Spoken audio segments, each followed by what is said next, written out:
chwalo duongi ahinya ahinya to kotudore kod chal mar thieth e kaunti ma Homa Bay. Wawinjane mondi. Juno chieng aja Homa Bay County nyal kinyi center to gi sechegi wanyalo wacho ni sekta mar thieth ber makichopo hospital yath yudo jolony gi tuo midhigo kanyo manyiso ni koro itritwa maber.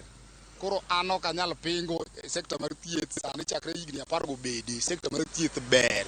Gavana wasatemo makende mar kelo thieth e yo mowinjore. Kedo hospital kacha kido ka hospital ler yedhe nitie ithiedhe wang' sa maber. Koro anyalo wacho ni gavana osatemo mabende kuom kelonwa thieth makende kendo gi yedhe man wakoso sani ko nitiere e hospital.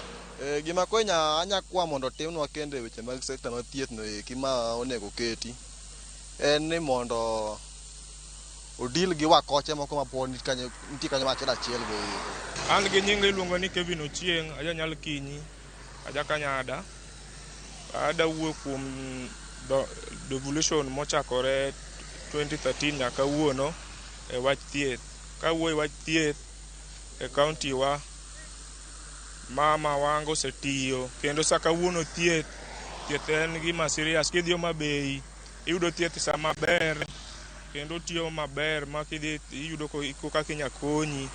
Koro an gima nya kwayo mama nya timo wakora ma ji yath masama kidwa yath to gimiyo giuso ne ji mondo mage modil go. An Grace Achingo piyo awambla sekta mar thieth ber.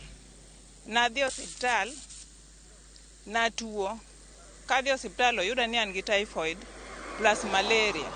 Yedhe go ne nitie onyisa nitie koro onyisa na gol pesa to naonge pesa chiliel tuoruok ba tuora koro pesa no notama mondo agol mondo othiedha.